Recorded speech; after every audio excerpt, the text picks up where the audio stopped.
তৈল অসংযোগে গুছে দীপৰ প্ৰকাশ মহাজ্যোতি অগণিৰ ৰূপ নাহি তাত। যেনেকৈ চাকি গছত তেল নোহোৱা হ'লে নুমাই যায়, কিন্তু ওপৰৰ চাকি গছ নুমাই জানো? তেনেকৈ আমাৰ মাজৰ পৰা এজন ব্যক্তিৰ হৰণ ভগন হ'লেও পৰমাত্মাৰ একো নহয়, পৰমাত্মাৰ একো নহয়। আমি ঘটৰ নিচিনাকৈ বিয়াৰ কাৰণে পানী তুলি আনি ঘট ৰাখিছে, আৰু ল'ৰা এটাই দেখিলে যিমানটা ঘট সিমানটা সূৰ্য, এটা ঘট যদি ভাঙি দিয়ে সূৰ্যটো ভাঙি যাব নেকি? নাযায়। যেন ঘট ভাঙি গ'লে ঘটৰ আকাশ আকাশতে লীন হৈ নাহি তাৰ নাশ। ঘট এটাত, কলহ এটাত, মাটিৰ কলহ এটাত সূৰ্যৰ প্ৰতিবিম্ব দেখা পাব, কিন্তু ঘটিটো ভাঙি দিলে, কলহটো ভাঙি দিলে ভাঙি যাব, ওপৰৰ সূৰ্যটো নাভাঙে। অৰ্থাৎ আমি ঘটত দেখা প্ৰতিবিম্বৰ সূৰ্যটো বুলি কৈছে। দেহতে আছোঁ মই নুহো দেহহীন, মই পৰমাত্মা আতম নাহি কেখন দেহ। আৰু আত্মা থকা দি আত্মাৰ অধিকাৰী পৰমাত্মা। আৰু সেইকাৰণে কৈছে কহিলোঁ তোমাতো এইটো ব্যৱহাৰৰ পথ এতেকে গুচিবে শোক মহামোহনত। ৰথ বুলি কিয় কৈছে? যিখন যাই থাকে, গৈ থকাখনক কি কয় বোলো? ৰথ বুলি কয়। মই সৰুতে LP স্কুলত থাকোঁতে আমি প্ৰধান শিক্ষকক সুধিলোঁ, মহাশয় কথা এটা কওকচোন। বোলে কি? বোলে আপুনিতো ভাগৱত পাঠ কৰে নামঘৰত চিঞৰি চিঞৰি, আপুনি জানিব এই দেউতাই সুধিব পঠাইছে। বোলে কি? বোলে ৰথত চৰিয়া জান্ত যদুৰাই। ছাৰ চৰিয়া মানে কি? এতিয়া মোক প্ৰধান শিক্ষকে ক'লে, বোলে ৰথ কিহে টানে? বোলে ঘোঁৰাই। বোলে ঘোঁৰাৰ পিয়াচিয়া লাগেনে নাই? বোলে লাগে। বোলে ঘোঁৰাক মালিকে কি খুৱায়? বোলে দানা। সেইকাৰণে দানা দিবলৈকে ৰথত চৰিয়া এটা থাকে। তাৰ মোক প্ৰধান শিক্ষকে বুজালে যে ৰথত ঘোঁৰাক দানা দিবলৈকে কি থাকে? চৰিয়া থাকে। সেই বুলি যদি বুজায়, ময়ো মোৰ পিছত অহা কনিষ্ঠসকলক তাকে নুবুজাওঁ জানো? মানে মোতকৈ আগতজনে যদি ভুল কৰে ময়ো ভুল কৰিম। আচলতে চৰা মানে উঠা, আৰোহণ কৰা। ৰথত চৰিয়া জান্ত যদুৰাই ক'ব লাগিছিল কি মোক শিক্ষকে? ৰথত উঠি মানে অক্ৰূৰেণা ৰথত উঠি কৃষ্ণৰ সৈতে বলৰাম বা বলৰামৰ সৈতে কৃষ্ণ গ'লগৈ মথুৰালৈকে। ৰথত উঠি চৰিয়া জান্ত যদুৰাই। অক্ৰূৰেণা ৰথখনত বলৰামৰ সৈতে কৃষ্ণ উঠি গ'লগৈ, কিন্তু মোক ক'লে কি ৰথত বোলে চৰিয়া থাকে যিটোত ঘোঁৰাক দানা খুৱায়। এতিয়া আমাৰ এনেকুৱা যদি উদাহৰণ আমাক দিয়ে আমি কি বুজিম বাৰু? এদিনাখন মই ক'লোঁ, ছাৰ এই দেৱভতিমাটোত লিখিছে, আমাৰ বাপে গায়ে থাকে ভৱানন্দ বাপে, বিৰিন্দা বিপিন বিহাৰত খালত ইন্দু পৰকাশী। সুধি দিলোঁ, ছাৰ বিৰিন্দা মানে কি? তেতিয়া আমাক কৈছেগৈ বিৰিন্দা মানে সেই যমুনা নৈৰ পাৰত থকা বিৰিণা বুলিয়ে জানিবা। ছাৰ বিপিনা মানে কি? বিৰিণা বনৰ মাজতে কুমলীয়া তোলাৰ দৰে বস্তুখিনি থাকে, সেইখিনি বিপিন। আমাক ইমান ভুল ভুলকৈ শিকাইছিল। ছাৰ উদ্ধৱ কোন? বোলে বিষ্ণু আৰু লক্ষীৰ ল'ৰা ছোৱালী নাছিল, বিষ্ণুৱে এদিন উধানটো আনি লক্ষীৰ কোলাত দি দিলে, তাৰ পৰা উদ্ধৱৰ সৃষ্টি হ'ল। মই ক'লোঁ ছাৰ সেই মানে এই উদ্ধৱ জন্ম হওঁতে সেই উধানটো দিওঁতেকে লক্ষীৰ কোলাত জুই লাগি নগ'ল নে? কাৰণ লক্ষীটো কাপোৰ পিন্ধি আছিল। বোলে তহঁতৰ লগত কোনে কথা পাতে? আকৌ মোক কি বুলি ক'লে প্ৰধান শিক্ষকে? বোলে কি গছত গৰু উঠা কথা কওঁ? আপোনালোকেতো জানেই গৰুৰ আগত টোকাৰিব যোৱা, হুলুঙেৰে কাণ খজোৱা একেই কথা। মই ছাৰক ক'লোঁ, ছাৰ মই দেখা পাইছোঁ। বোলে কি দেখা পাইছ? ছাৰ মই গছত গৰু উঠা দেখা পাইছোঁ। তই দেখা পাইছ? ছাৰে চিকনিডালৈ কথা, সঁচাকৈ কথা ক'ত দেখা পাইছ? ছাৰ আমাৰ মৌজাদাৰ হৰকান্ত গোস্বামীৰ ঘৰৰ সন্মুখত এডাল পাকৰি গছ আছিল, কালি ধুমুহা আহিছিল, কি হ'ল তাতে? বাগৰি পৰিল। এতিয়া নৰকান্তৰ গাইজনীয়ে বাগৰি পৰা পাকৰিজোপাৰ ওপৰত উঠি পাকৰিৰ পাত খাই আছে। ছাৰ গছৰ ওপৰত গৰুটো উঠিল নে নহ'ল?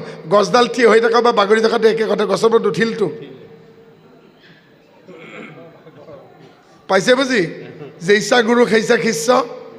আৰু এনেকৈ আমাৰ সমাজখন চলি আছে। আৰু সেইকাৰণে এজনে কৈ দিলে বোলে কলিত নাহিকে তপ জপ যজ্ঞ যন্ত্ৰ। সুধি দিলে সমাজৰ পৰা, ৰাজখোৱা বাপ কি ক'লে জানে নাই? টিলিঙাটো। টিলিঙা বোলে বোলে যন্ত্ৰ। শংকৰদেৱে টিলিঙা মানে যন্ত্ৰৰ কথা কোৱা নাই। কি বুলি কৈছে ঋগ্বেদত? যৎফলং লভতে নাহি তপেনে যোগেনে সমাধিনাম তৎফলং সৌম্যকে কলৌ কেশৱ কীৰ্তনাত। যি ফল যাগ যজ্ঞ কৃষ্ণ সাধনাৰে লাভ নহয় সেই ফল কলিযুগত অনায়াসে ঈশ্বৰৰ নামেহে লাভ হ'ব। সত্যযোগে ধ্যান, ত্ৰেতাযোগে যজ্ঞ, দাপৰত পূজা, কলিত হৰি নামৰ বাহিৰে আৰু নাহিকে দুজা। এতিয়া যন্ত্ৰ বুলি কি বুজাব লাগিলে আমি ল'ৰা ছোৱালীক লৈ ক'ত যাব লাগিব? মণিকূটত। মণিকূটত ল'ৰা ছোৱালীখিনিক দেখুৱাই দিব লাগিব। কি দেখুৱাই দিব লাগিব বাৰু চোৱাচোন? সেইখন কি? গুৰু আসন। গুৰু আসনত মৰল আছে নেকি? মৰল মানে পূজা কৰোঁতে পিঠাগুড়ি, ফাকুগুড়ি, সেন্দুৰ, আটাগুড়ি, ময়দাৰে 7টা চকৰি আঁকে। 7টা চকৰিৰ মাজত ঘটিটো বহাই দিয়ে, ঘটটো পানী দিয়ে, আমদালি দিয়ে, খুৰ থকা নাৰিকল এটা বহাই দিয়ে। এই যে 7টা চকৰি আঁকে ইয়াকে মৰল বুলি কৈছে, আটাকে যন্ত্ৰ বুলি কৈছে। আৰু পূজা কৰোঁতে ৱাং ৱাং ৰাং লাং ভং 7টা মন্ত্ৰ লিখে। পুৰোহিতক সুধিব কিয় মন্ত্ৰ লিখিছে? বোলে যাক মতা হৈছে এই দেৱতাৰ পূজা শেষ নোহোৱালৈকে 7জনী ডাকিনীয়ে ৰখি থাকিব লাগিব। ডাকিনী, হাকিনী, ৰাকিনী, শাকিনী 7জনী পিশাচিনীয়ে ৰখি থাকিব লাগিব। কোনো পিশাচে, কোনো যক্ষই, কোনো ডাকিনীয়ে, কোনো হাকিনীয়ে আমাৰ কৃষ্ণক ৰখি নাথাকে। আমাৰ কৃষ্ণ অনন্ত কোটি ব্ৰহ্মাণ্ডৰ হৰি অধিকাৰী। তেওঁ ভকতৰ হিয়াত বন্দী হৈ থাকে। তেওঁৰ নামৰ লোভিয়া। কি বুলি কৈছে? না হং তৃষ্ণামি বৈকুণ্ঠে, না হং তৃষ্ণামি যোগিনাং হৃদয়ে, মত ভক্তা যত্ৰ গায়ন্তী তত্ৰ তৃষ্ণামি। অৰ্থাৎ নাৰদক কৈছে কৃষ্ণই, বৈকুণ্ঠত নাথাকো ৰৈ, যোগীৰ হিয়া এৰি সমুদায়, থাকো ভকতৰ কীৰ্তন চাই। য'ত এনেদৰে ভাগৱতৰ কীৰ্তন হৈ থাকে, নাম কীৰ্তন হৈ থাকে, তালৈকে ভগৱন্ত আহে যোগীৰ হিয়া এৰি থৈ। সেয়েহে শুকদেৱে পৰীক্ষিতক কৈছেগৈ, এই একেবাৰে তুমি ভাৱনা এৰি পেলোৱা যে তুমি মুক্তি নাপাবা, তোমাক সৰ্পই দংশন কৰিব। তেতিয়া কৈছেগৈ একে জন্মে হ'ব জানো? তেতিয়া শুকদেৱে পৰীক্ষিতক কৈছেগৈ, হে ৰাজন, অতি ভোকত, অতি ভাগৰত, অতি তৃষ্ণাতুৰ হৈ এজন মানুহে এজন অতিথিপ্ৰাণ ব্যক্তিৰ তাত এমুঠি অন্ন পালে। কৰোণাৰ সময়ত এজন মানুহক ডকাইতে পালে, 21 দিন খোজকাঢ়ি আহিছে, গাত এটা ফটা গেঞ্জি, এটা হাফ পেণ্ট, ভৰিত চেণ্ডেল নাই, চব কাঢ়ি ল'লে ডকাইতে। আমাৰ নামঘৰ পালে, গুৱাহাটীত আমি য'ত থাকোঁ। 7টা বজাত নামঘৰীয়াই নাম প্ৰসংগ শেষ কৰি এমুঠি দাইলতে আলু কবি দি এমুঠি চাউল বহাই দিলে আৰু ঠাণ্ডা হ'বলৈ দি তেওঁ বিচনীৰে বিচি বহি আছে। ধুপকৈ শব্দ এটাত নামঘৰলৈ ওলাই গৈ কৃষ্ণ বুলি যাওঁতেনেও এজন বেমাৰী মানুহ পালে। ধৰি আনি গৰম পানীৰে ভৰি হাতকেইটা ধুৱাই দি কুহুমীয়া পানী এগিলাচ খুৱাই দিওঁতে তেওঁ কৈছেগৈ, মোৰ বৰ পিয়াহ লাগিছিল, আপুনি পানী দুপাতি ৰক্ষা কৰিলেগৈ, মোৰ বৰ ভোক লাগি আছে, কিবা এটা হ'বনে? আৰু নামঘৰীয়া বাপে ক'লে, আপুনি আউজি বহক আৰু ভাত ঠাণ্ডা কৰি আলু পিটিকি মাকে যেনেকৈ কেঁচুৱাক খুৱাই দিয়ে, তেওঁ চিধা হৈ বহিব পৰা নাই। প্ৰত্যেক গৰাহতে কৈছে, কৃষ্ণ পাৰিব আপুনি খাওকচোন। ফুকাই ফুকাই মাকে এবছৰীয়া 1.5 বছৰীয়া কেঁচুৱাক খুৱাই দিছে। 10 টেপামান ভাত খোৱাৰ পাছত 3 টেপামান আলু খনা খোৱাৰ পাছত অকণমান দালি খুৱাই দিয়াৰ পাছত কৈছে, মই পাৰিম। এইবাৰ নিজে দুমুঠি খাইছে। আৰু নামঘৰীয়া বাবে কৈছে, এই ৰেচনত চৰকাৰে দিয়া চাউল, 2 টকীয়া চাউল, এয়া এজন ভকতে দি থৈ দিয়া আলু বেঙেনা কবি, কেনে পাইছে? তেতিয়া মানুহজনে কৈছেগৈ, মই ব্ৰেণ্ডেড পানী খোৱা মানুহ, মই অমুক আছিলোঁ, ৰাস্তাত মোৰ মানি বেগ, মোবাইল, পইচা, পাছপৰ্ট চব কাঢ়ি ল'লে, মোৰ একো নাই। আজি আপুনি যদি নালাৰ পানীও আনি দিছে, মোক যদি নৰ্দমাৰ পানীও আনি দিছে, তথাপিতো ই মোৰ কাৰণে সঞ্জীৱনী। আপুনি ৰেচন কাৰ্ডৰ চৰকাৰী কাৰ্ডত পোৱা চাউল দিছে, মোৰ কাৰণে সেয়াই মানিকী মধুৰী জহা। অৰ্থাৎ সেই ডকাইতে পোৱা মানুহজনে কৈছেগৈ, হে বাপজন, হে মহাশয়, আপুনি কেঁচুৱাক মাকে খোৱাৰ দৰে মোক খুৱাই দিছে, মই বৰ ভোকাতুৰ, মই বৰ তৃষ্ণাতুৰ আছিলোঁ, প্ৰত্যেক গ্ৰাসতে মই পঞ্চামৃত খোৱা যেন পাইছোঁ। যেতিয়া এজন মানুহ অতি ভোকাতুৰ হৈ থাকিব, অতি ক্ষুধাতুৰ, অতি তৃষ্ণাতুৰ হৈ থাকিব, তেতিয়া ভোকৰ ভাতমুঠি জহানে বৰা, সেয়া বকোৱা নে পকোৱা, নে মানিকী মধুৰী নে তিল জহা নে খৰিকা জহা নে কলি জহা নাচায়, সেই পানীটুপি দমকলনে কুঁৱাৰ নে পুখুৰীৰ পৰা নিজে নাচায় ভোকৰ ভাতমুঠিৰ পিয়াহৰ পানীটুপিৰ জাত নাই যেনে অতি ক্ষুধাতুৰ হৈ খালে প্ৰত্যেক গাহতে অমৃত যেন লাগে তেনেকৈ মহাৰাজ পৰীক্ষিতক সুখদেৱে কৈছে হে ৰাজন সেই ভোকাতুৰ মানুহজনে যেনেকৈ অতি ভোকত খাওঁতে প্ৰত্যেক গ্ৰাসতে সোৱাদ পাইছেগৈ তেওঁৰ কি হ'ল ভোক মৰিল পিয়াহ মৰিল শৰীৰে পৰিপুষ্টি পালে শক্তি হ'ল আকৌ তেওঁ শক্তি ঘূৰাই পাই খোজকাঢ়িব পৰা হ'ল তেনেকৈ যিজনে আতিশয় ভক্তিপ্ৰাণ হৈ নিস্বাৰ্থভাৱে ঈশ্বৰৰ নাম লয় তেওঁ প্ৰত্যেকবাৰ ঈশ্বৰৰ নাম লওঁতে বৰ তৃপ্তি পায় আত্মা পৰিতৃপ্ত হয় প্ৰাৰব্ধ আৰব্ধ অনাৰব্ধ তিনি প্ৰকাৰ সংস্কাৰ শূন্য হৈ যায় আদি ভৌতিক আদি দৈৱিক আধ্যাত্মিক তিনি তাপৰ পৰা মুক্ত হৈ যায় হে ৰাজন সেই ধৰ্ম মোক মোৰ পিতৃয়ে দিছিল যি ধৰ্মত আশ্ৰয় ল'লে তিনি তাপ আৰু তিনিবিধ সংস্কাৰ পৰা মুক্ত হয় ধৰ্ম প্ৰয়োজিত কৈতবৌত্ৰা পৰমা নিৰ্মাত স্মৰণম সতম वेदं वास्तवमत्र सुशिवदम तापत्रय उन्मीलनम हे राजन मुख मोर पितृ कृष्ण द्वैपायन बादरायन वेदव्यासे সেই ধৰ্ম দিলে যি ধৰ্মত আশ্ৰয় ল'লে আদি ভৌতিক আদি দৈৱিক আধ্যাত্মিক তিনি তাপৰ লগতে প্ৰাৰব্ধ আৰব্ধ অনাৰব্ধ তিনি প্ৰকাৰ সংস্কাৰৰ পৰা মুক্ত হৈ জীৱনমুক্ত হ'ব পাৰি যি ধৰ্মত কৈতৱ নাই কপট নাই আৰু হিংসা নাই সেই ধৰ্মত মোক মোৰ পিতৃয়ে দীক্ষিত কৰিলে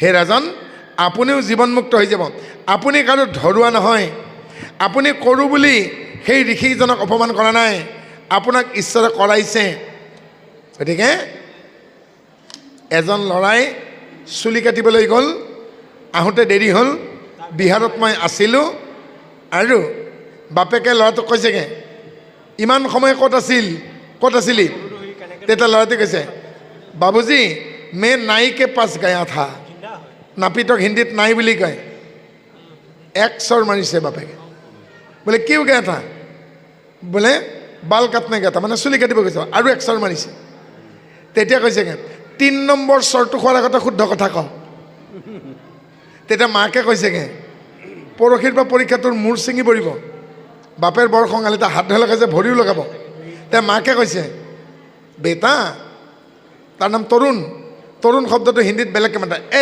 তৰুণ तुम नाई के पास गए थे बोला हाँ माँ जी बोले नाई के पास किया था हाथ में कंसी तुम्हारे हाथ में था कि नाई के पास बेटा बेटा তোৰ হাতত কেঁচিখন আছিলে নাপিতৰ হাতত কেঁচিখন আছিল बोले नाई के पास था तो बाल कितने काटा था बोले তোৰ চুলি কোনে কাটিলে নাপিতে কাটিলে তো তই কাটিলি তেতিয়াহে ল'ৰাটোৱে বাপেকক কৈছে बाबूजी मेरा गलती हो गया था बोले क्या हुआ था बोले नाई के पास में सब्र करता बहुत भीड़ भाड़ था नाई के द्वारा मैंने बाल कटवाया অৰ্থাৎ আপোনালোকে শুনো বুলি শুনা নাই ভৱানন্দ বাপে বাৰ মনুষ্যকে বা আমি কওঁ বুলি কোৱা নাই আমাৰ দ্বাৰা কোৱাইছে আপোনালোকৰ দ্বাৰা শুনোৱাইছে আমি পুতলা মাত্ৰ নচোৱা মানুহজন তেওঁ তুমি যিভাৱে নচোৱা সেইভাৱে আমি নাচোঁ হে ৰাজন সুখদেৱে কৈছেগৈ আপুনি কৰোঁ বুলি অপৰাধ কৰা নাই আপুনি তেখেতৰ মণিমালা গুচাই দি দিওঁ বুলি সাপডাল ওলমাই দিয়া নাই আপোনাৰ দ্বাৰা দিয়াইছে গুৰি মাৰি গংগাত পেলালে আপোনাক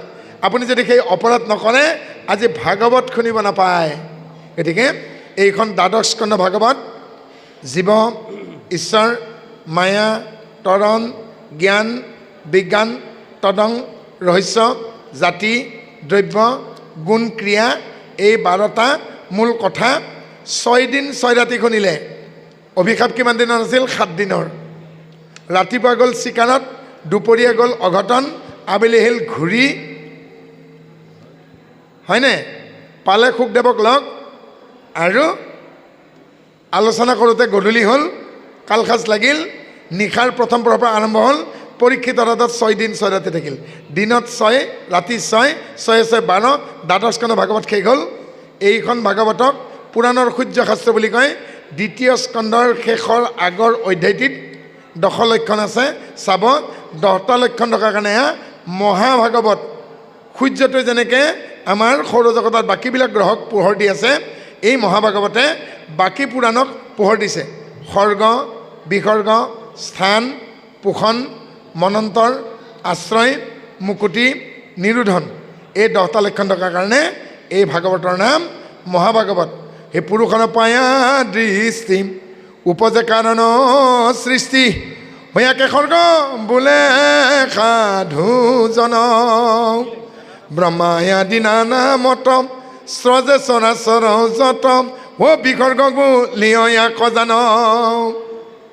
সপ্ত মহত্বটোকে আদি কৰি ঈশ্বৰে পোনপটীয়া সৃষ্টি যিখিনি কৰিছেগৈ সৰ্গ, ব্ৰহ্মাকে আদি কৰি দ্বিতীয় প্ৰকাৰে যিখিনি সৃষ্টি কৰিছে এয়া বিসৰ্গ। ৰাজাদেৱ দৈত্য যাক পাৰিলে মহা মহিমা কওঁ ইটো লক্ষ্য নৰ নাম স্থান। অম্বৰীষকে আদি কৰি পৃথুকে আদি কৰি মহান মহান ৰজাসকলক আশ্ৰয় দিয়া হৈছে। হিৰণ্যক হিৰণ্যকশিপুকে কৰি দৈত্যসকলক সুৰ অসুৰ কিন্নৰ গন্ধৰ্ব চাৰণ কাক স্থান দিয়া নাই। এই ভাগৱতত ৰাজা দেৱ দৈত্যজাক সুৰ দেৱৰ্ষি মহৰ্ষি চুতৰ্ষি ৰাজৰ্ষি ব্ৰহ্মৰ্ষি মুনিসকলকে আদি কৰি দেৱতা কৰি আদি কৰি একাদশ ৰুদ্ৰ দ্বাদশ আদিত্য অষ্ট বসু 2 অশ্বিনী কুমাৰকে 33জন দেৱতাকে আদি কৰি পাতল নাগকে আদি কৰি বসু গজ সুৰ নাৰ সমস্তখিনিকে স্থান দিয়া হৈছে। এজন মনুৰ পৰা আন এজন মনুলৈকে যি পাৰ্থক্য তাকে মনন্তৰ বুলি কৈছে। সেই মনু পুত্ৰ হয় তা সম্বাৰ ধৰ্ম হয় মনন্তৰ ইহাকে কয়। সকলোকে তেওঁ ভৰণ পোষণ দিয়ে, পোষণ তত্ত্ব। বিষ্ণুৰ যেনেকৈ কথা আছে বৈষ্ণৱৰ কথা আছে। বিষ্ণু বৈষ্ণৱৰ কথা প্ৰকৃতি হুঁয় যথা ইখানুবু লিয়াকে ভূপ। ভক্ত প্ৰহ্লাদ, ভক্ত ধ্ৰুৱ, অম্বৰীশ, ইন্দ্ৰদ্যম্ন ঈশ্বৰৰ কথা যেনেকৈ আছে ভকতসকলৰ কথাও আছে। আৰু নাম দুহিয়া কেনেকৈ উদ্ধাৰ কৰিব লাগে তাৰ কথাও কৈছেগৈ।